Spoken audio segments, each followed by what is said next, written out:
Merci d'être avec nous pour ce nouveau numéro de Check-up. Dans cette émission, nous allons parler du VIH-Sida, cette pandémie qui fait parler d'elle dans les mondes et même en République démocratique du Congo. Juste après ce dossier, nous échangerons avec le docteur Franck Fouamba.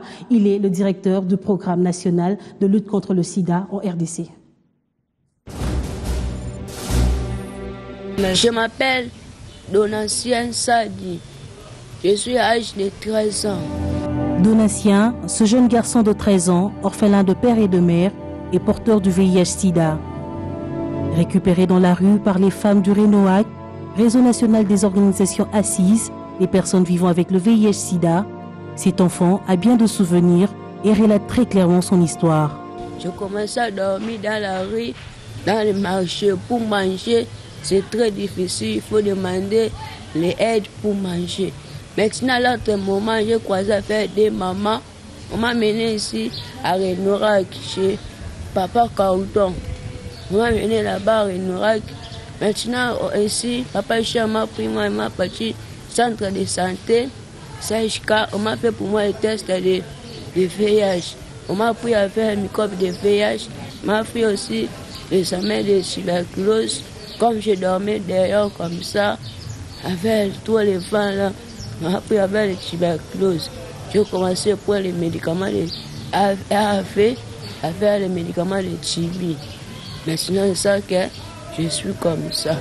Le RENOAC est une structure composée essentiellement des personnes vivant avec le VIH, s'attelle à la sensibilisation, le plaidoyer et héberge également les malades rejetés en vue d'une prise en charge efficace. Nous allons sensibiliser dans le quartier.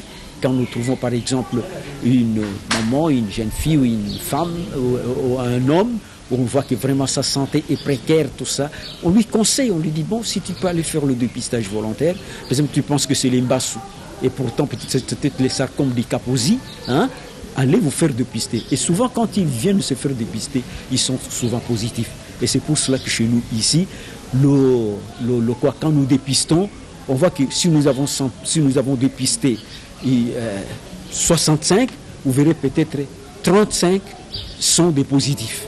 De la rue au centre d'hébergement et même à la prise en charge médicale, le problème de Donatien est loin d'être résolu.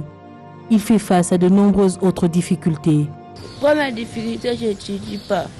Deuxième difficulté, pour manger, c'est très difficile. Troisième difficulté, je ne suis pas vers les habits. Quand vous envoyez ici, ces habits, j'ai fait j'avais ça 5 jours. Maintenant, si j'enlève ça, les habits pour porter l'autre, il n'y en a pas. Je ne suis pas faire beaucoup les habits. Les habits aussi, il n'y en a pas.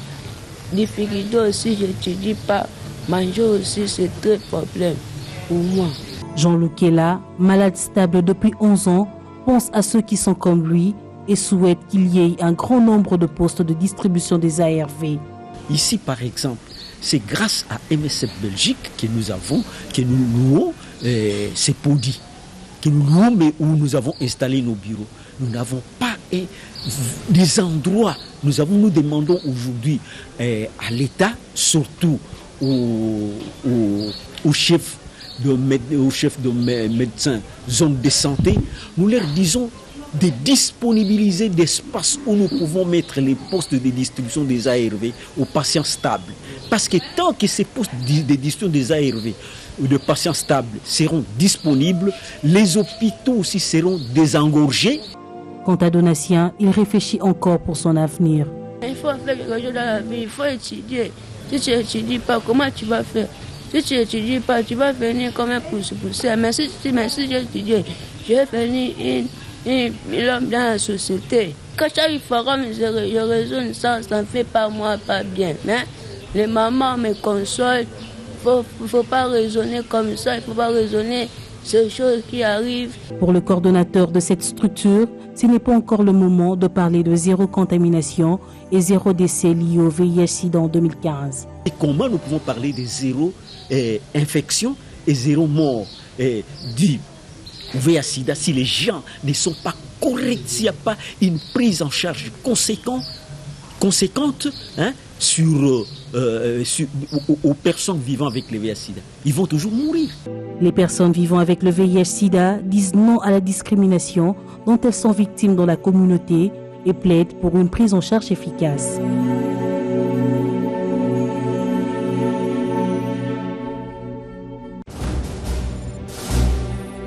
Nous recevons sur ce plateau le directeur du programme national de lutte contre le sida, le docteur Franck Fouamba. Merci d'avoir répondu à notre invitation, docteur. C'est moi qui vous remercie. Docteur, pour commencer, comment se porte la lutte contre le VIH en RDC? La lutte se porte de plus en plus bien et le VIH lui-même un peu moins que la lutte, parce que les personnes continuent à se faire dépister. Les malades continuent à être mis sous ARV et nous pensons que ça évolue bien. Ça évolue bien, mais selon le dernier rapport de l'ONU-SIDA, on note que la République démocratique du Congo figure parmi les pays qui maintiennent les indicateurs de la lutte contre cette maladie au rouge. Mais quand vous dites que ça évolue bien, il y a quand même une certaine contradiction par rapport à cela. Bon, je ne sais pas exactement à quel rapport vous faites allusion, mais en tout cas... le dernier rapport que je connais, c'est en fait le rapport mondial qui détaille les progrès, notamment par rapport à l'élimination de la transmission VIH et mère-enfant du VIH. Et ce rapport indique clairement que la RDC évolue. Actuellement, la RDC est classée en deuxième rang, on dit deuxième classe. Et donc, parmi les pays qui ont réduit entre 26 et 50%, notamment en ce qui concerne le VIH pédiatrique. La transmission de la mère à l'enfant, VIH pédiatrique, c'est vrai que c'est parmi les efforts que la République démocratique du Congo a menés dans la lutte contre cette maladie. Mais en dehors de cela, est-ce qu'on parle d'autres choses qui ont déjà été faites par rapport à la lutte contre le VIH-Sida en RDC? Oui, parce que quand on reste sur le domaine de l'élimination de la transmission mère-enfant du VIH, en ce qui concerne la PTME, la RDC a sensiblement augmenté à sa couverture.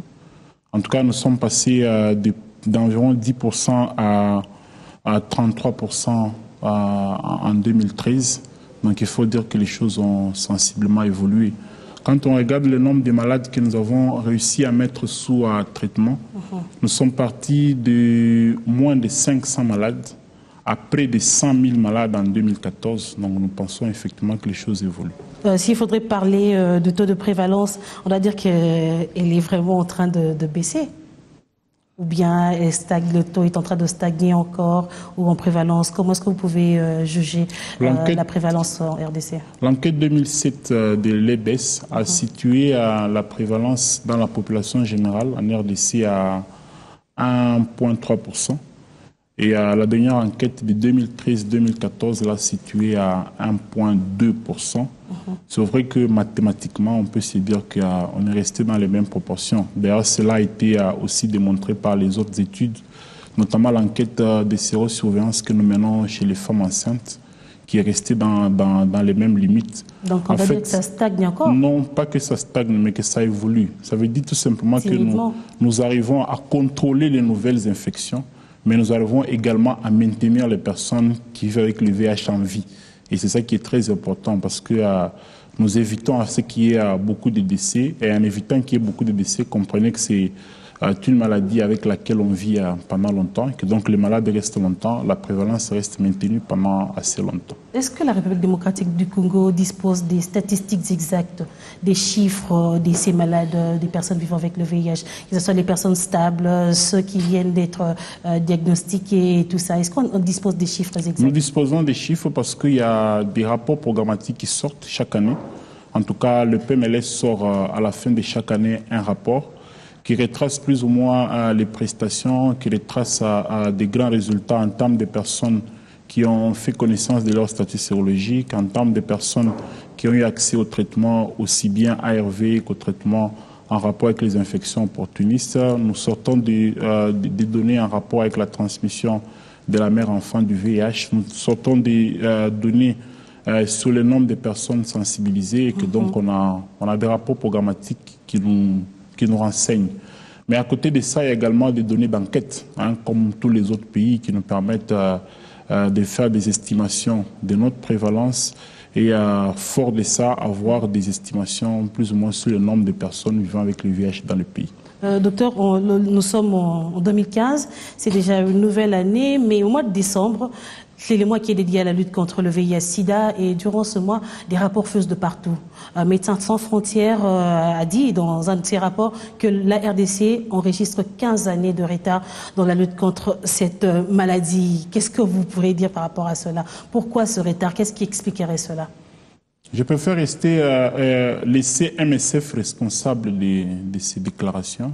Ce que moi je sais de la lutte contre le VIH dans le pays, c'est que on n'a pas pris un retard de 15 ans, mais bien au contraire, les choses sont en train d'avancer. Les quelques chiffres que je venais d'avancer tout à l'heure, notamment en rapport avec le nombre de personnes que nous mettons sous traitement, j'ai dit qu'il y a plus de 10 ans, on avait moins de 500 personnes.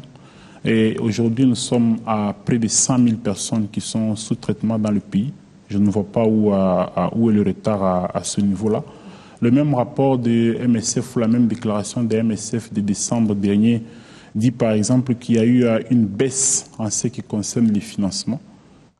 Information que nous n'avons pas au niveau du programme parce que nous savons que les financements par exemple de 2010 à 2012 est passé de 190 millions à 230 millions et que même la responsabilité en termes de contribution des ménages, MSF l'a situé à 38%, ce qui est vrai.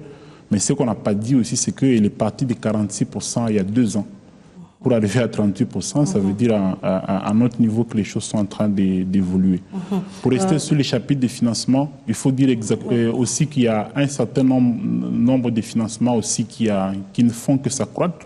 Avec le gouvernement américain, par exemple, on sera passé en peu de temps à 50 millions l'an, à environ 62 millions qui l'on met dans la lutte contre le VIH. C'est bien de le dire, Dr Franck, vous avez des financements, les financements continuent à s'accroître, mais la sensibilisation a vraiment baissé. Est-ce que vous êtes d'accord avec moi quand je dis que la sensibilisation a baissé? Bon, je pense qu'à cette question, la presse répondrait encore davantage mieux, parce que la lutte elle est multisectorielle et qu'à ce titre, on attend la contribution de chacun, notamment la contribution de la presse qui a toujours été une des plus appréciées. Et je pense qu'il y a quand même beaucoup d'efforts qui sont fournis pour transmettre le message à qui de droit, sans lesquels on n'aurait pas de résultats que nous avons aujourd'hui.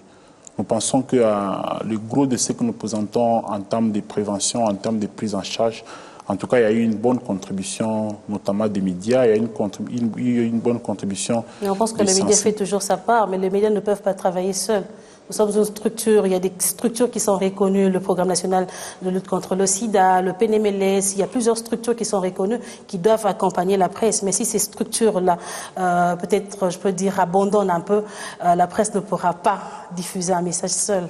Je ne sais pas ce que vous entendez par abandonner la presse.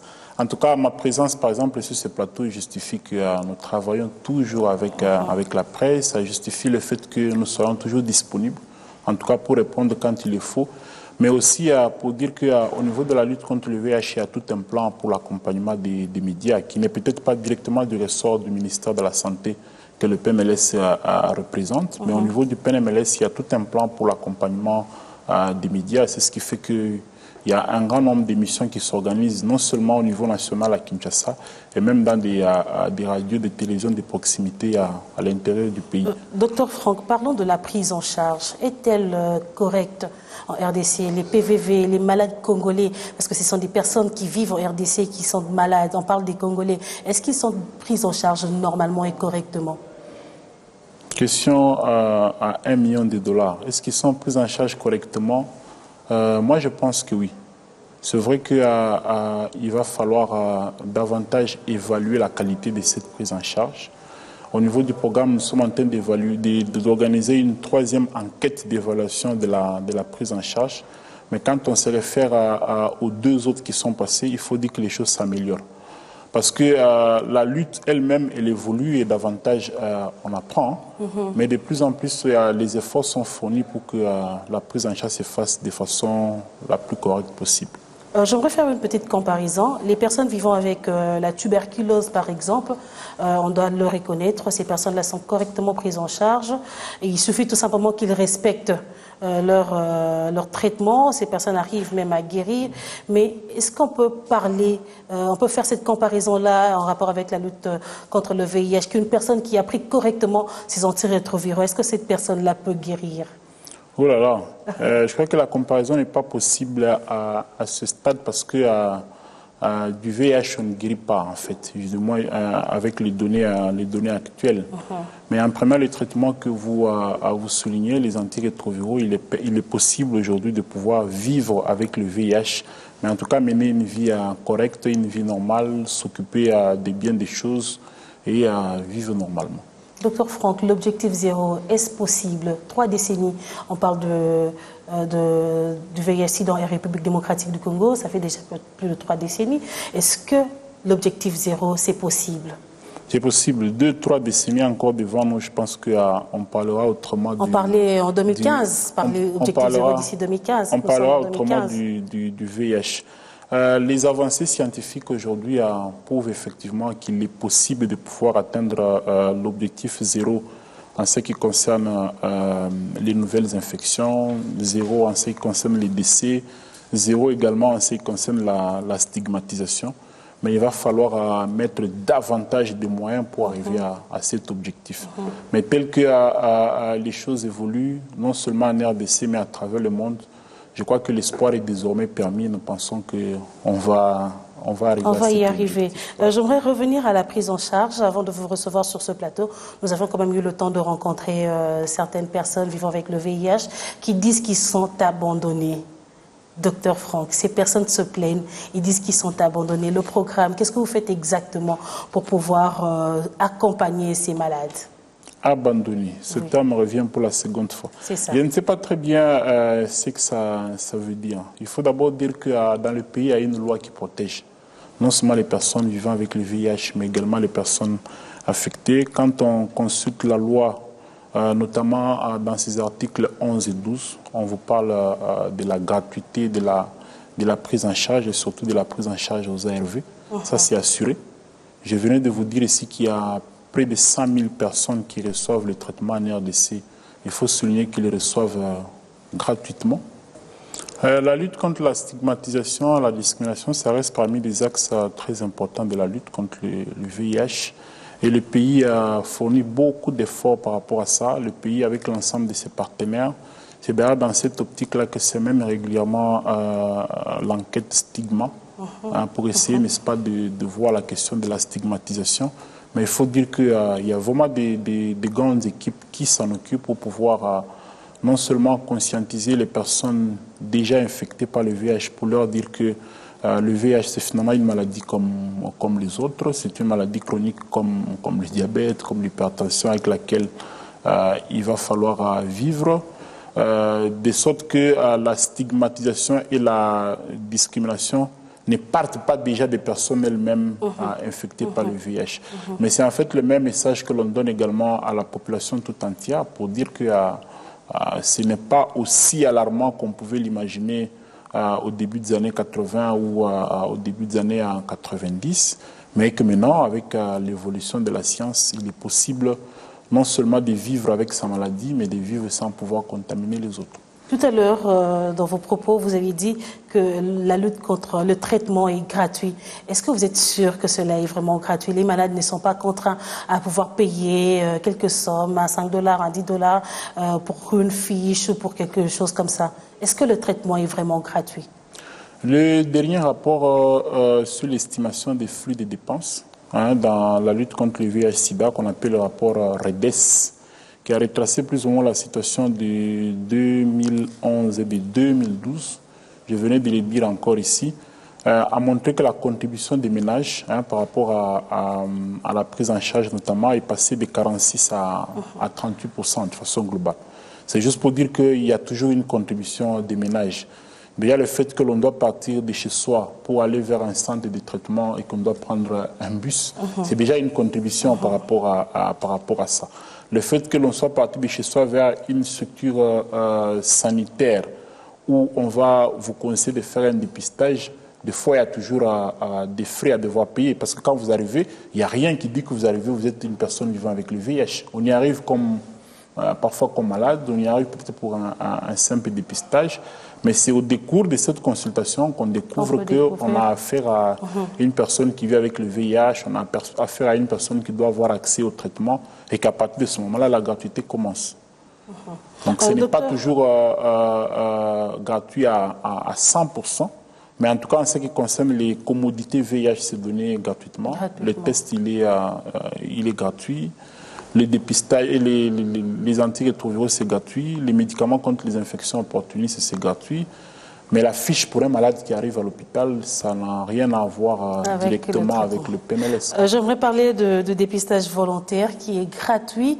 Est-ce que les gens partent se faire dépister volontairement? Parce que souvent, en tout cas, à ce que je sache, c'est je veux me marier, il faudrait que je fasse un dépistage, il faudrait qu'on sache mon état sérologique. Je suis enceinte, d'ailleurs là c'est obligatoire pour les femmes qui sont enceintes. Mais est-ce que la jeunesse, est-ce que les gens le font volontairement? Est-ce qu'ils se déplacent pour aller dans un centre et connaître leur état sérologique? Il faut dire que le dépistage reste volontaire. Ce n'est pas obligatoire même pour les femmes enceintes, moins encore pour les personnes qui veulent se marier. Ça reste une volonté, mais de plus en plus, c'est une volonté éclairée. Donc tout ce qu'on fait, c'est apporter le message pour dire que le dépistage, il est important. Tout ce qu'on fait, c'est dire que le dépistage est important pour que chacun de nous connaisse son statut sérologique. C'est vrai qu'on n'a pas toujours les chiffres qu'on attend par rapport au dépistage. Nous sommes encore un peu bas par rapport aux personnes qui connaissent leur statut sérologique. Mais laissez-moi vous dire que ça évolue, parce que la conception même vis-à-vis de la maladie dans la communauté a beaucoup évolué. Ce n'est plus comme on voyait le VIH d'antan. Aujourd'hui, au pays, nous estimons à environ 350 000 personnes qui ont besoin de traitement. On va atteindre la barre des 100 000 maintenant. Donc vous comprenez qu'il y a encore du chemin à faire. Mais ce qui est important pour nous, c'est de voir effectivement que les choses sont en train d'évoluer et que progressivement l'espoir est permis. Nous pensons donc que ça se passe assez bien. Dans certaines ambassades ici au pays, pour pouvoir obtenir un visa, on envoie les personnes dans des centres de santé pour faire des examens cliniques. Mais parmi ces examens, on note le dépistage du VIH-Sida. Est-ce que cela est recommandé, permis? Cela n'est pas une recommandation de l'ONU-Sida, que je sache. C'est vrai, on a appris, peut-être qu'on ne sait pas citer tout de suite des cas de certaines ambassades qui l'exigent, mais il faut dire que là aussi les choses ont évolué parce qu'il y a un grand nombre de pays qui exigeaient ça au départ, mais de plus en plus avec le plaidoyer de l'ONU-Sida, des différents pays, il y a de moins en moins de pays qui exigent. En tout cas, je connais des ambassades qui, à 5-10 ans, exigeaient ça à Kinshasa, mais maintenant, on n'en parle même plus. Mais on en trouve quand même dans certaines ambassades. C'est possible. C'est possible. Il faut dire que c'est un problème. Là où ça se passe comme ça, c'est un problème. Mais je pense que c'est vraiment en train d'être réduit progressivement. Docteur Franck, vous êtes directeur de programme national de lutte contre le sida. On ne va pas finir cette émission sans pour autant parler de votre programme. Quelles sont vos actions? Qu'est-ce que vous avez mené en 2014? Qu'est-ce que vous comptez faire en 2015 pour pouvoir vraiment lutter contre cette maladie? Le programme travaille, comme je le disais tout à l'heure, sur plusieurs axes. Nous travaillons sur la prévention, nous travaillons sur la prise en charge. Et s'agissant de la prévention, nous travaillons notamment sur le dépistage. Et il est prévu effectivement que nous puissions accroître davantage le nombre de gens qui connaissent leur statut sérologique. On y a travaillé beaucoup les 5 dernières années, mais on continue sur ça cette année. Il est prévu également dans le cadre de la prévention que nous puissions davantage éliminer la transmission du VIH de la mère à l'enfant. Comme je le disais tout à l'heure, nous sommes partis de moins de 10% de couverture dans le pays. Aujourd'hui, à un peu plus de 30% de couverture. Et ça a été la satisfaction aussi bien de nous-mêmes que des partenaires qui nous appuient. Nous sommes en train de travailler sur la prise en charge qui n'est pas limitée à la prise en charge aux ARV. C'est d'abord une prise en charge tout à fait globale où nous fournissons des efforts pour mettre un plus grand nombre des personnes qui en ont besoin sous traitement, en soulignant que le traitement lui-même constitue également une prévention. Nous sommes également en train de fournir des efforts pour améliorer le suivi biologique de tous ces malades. En tout cas, nous prévoyons pour les 3 prochaines années de rendre gratuit le suivi biologique pour 165 000 malades. Et on travaille jour et nuit sur ça. C'est vraiment un défi à relever pour le programme national de lutte contre le sida et même le gouvernement de la RDC. On va finir par cette question. On dit que la lutte contre le VIH-Sida est multisectorielle. Donc, tout le monde est concerné, que ce soit le secteur privé, le secteur public, les programmes et même nous, les médias. Mais vous demandez à la population, vous demandez à tout le monde d'être engagé. Qu'est-ce que vous attendez par cela? Un engagement. Vous voulez l'engagement de tous dans la lutte contre cette maladie. Qu'est-ce que vous voulez exactement que nous puissions faire? Le VIH, c'est d'abord un problème des individus, mais c'est ensuite un problème des familles, c'est ensuite un problème de la société et finalement un problème de la nation tout entière. Ça veut dire que autant que chacun de nous peut contribuer à pouvoir éviter d'avoir le VIH, chacun de nous peut également contribuer à la réponse de façon globale. Et comme vous le savez, c'est une question qui touche au comportement d'abord, et que donc l'engagement de tout un chacun par rapport à son comportement, ça vaut plus que tout ce que nous pouvons dire ici. C'est là que nous insistons vraiment sur l'engagement de chacun, mais c'est également un engagement qui doit concerner les décideurs, parce que, je l'ai dit ici, on a besoin davantage de moyens, en tout cas pour arriver aux objectifs zéro. Il faut qu'il y ait des engagements de plus en plus fermes et à respecter, comme c'est le cas maintenant avec le gouvernement qui met de plus en plus la main dans la poche. Il faudrait qu'il y ait l'engagement de tous ceux-là qui peuvent contribuer. Vous avez vous-même cité les médias. Et moi, je suis content que vous ayez pensé à organiser une telle émission. C'est déjà une réponse, en fait, que vous apportez à la lutte. Et nous pensons que continuer sur la même lancée, il est possible de pouvoir inverser les tendances. Docteur Franck Ofwamba, merci d'avoir répondu à nos questions. Je rappelle que vous êtes directeur du programme national de lutte contre le sida en République démocratique du Congo. C'est moi qui vous remercie, madame. Et dans 1001 questions santé, comment utiliser un préservatif? Règles d'utilisation du préservatif. Le préservatif doit obligatoirement être protégé par un emballage individuel et avoir été stocké à un endroit frais et sec, à l'abri de la lumière. Vérifiez que la date de péremption n'est pas dépassée et que l'emballage n'est pas abîmé. En cas de doute, jetez-le et prenez-en un autre. Ouvrez l'emballage par les milieux à l'aide de vos doigts. Le préservatif ne doit pas être ouvert avec les ongles, avec une paire de ciseaux ou avec tout autre objet pouvant le perforer ou l'endommager. Sortez le préservatif de son emballage, il doit se présenter sous une forme circulaire, tel un rang de plastique couvert par une membrane de latex. Ne les déroulez pas avant de le mettre.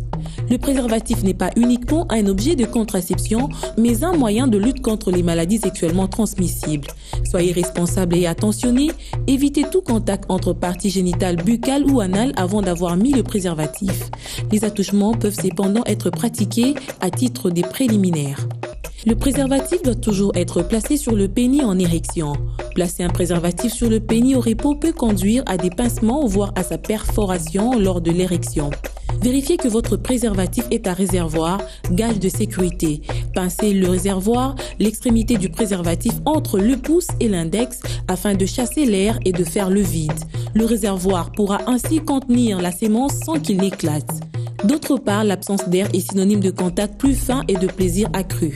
Placez le préservatif sur le gland après vous être décaloté. Il y a un sens pour le placer. La membrane de latex doit être en dessous de l'anneau de plastique et non au-dessus. Et les côtés lubrifiés doivent être tournés vers l'extérieur. Un préservatif placé dans le mauvais sens ne peut pas être déroulé convenablement, ce qui vous oblige à le placer dans le bon sens. Il ne faut jamais mettre deux préservatifs l'un sur l'autre, car si cela n'accroît pas la sécurité, le préservatif du déçu peut rester dans le vagin de la partenaire féminine après le rapport. Formez avec votre pouce et votre index un anneau en serrant votre pénis et déroulez le préservatif sur la longueur jusqu'à atteindre la base du pénis. Ne forcez pas cette opération, peut prendre un certain temps, mais ne doit pas être douloureuse. S'il ne se déroule pas bien, jetez-le et prenez-en un autre. Les préservatifs sont généralement pré-lubrifiés, mais vous pouvez compléter la lubrification au moyen d'un gel hydrosoluble. Les corps gras et la vaseline sont à proscrire. Ils peuvent corrompre le préservatif ou le rendre poreux. Employez uniquement des gels appropriés disponibles en pharmacie. Au terme du rapport, le partenaire masculin se retire rapidement après l'éjaculation en prenant garde de maintenir le préservatif à sa base afin d'éviter qu'il ne reste dans le vagin de la partenaire féminine. Retirez-le en le déroulant dans le sens inverse et après l'avoir de nouveau tendu, formez un nœud en son milieu pour emprisonner la sémence et jetez jetez-le à la poubelle. Il est déconseillé de le jeter dans les toilettes. N'oubliez pas, un préservatif ne sert qu'une fois, il doit se dérouler facilement, il ne doit être ni endommagé ni périmé, il est déconseillé d'utiliser un préservatif ayant subi des écarts de température ou ayant été endommagé. À cet effet, un préservatif ne doit pas être dans une boîte à gants, une poche ou un réfrigérateur. Mesdames et messieurs, c'est la fin de ce numéro de Check-up. On se retrouve très prochainement, toujours sur B1 Télévision.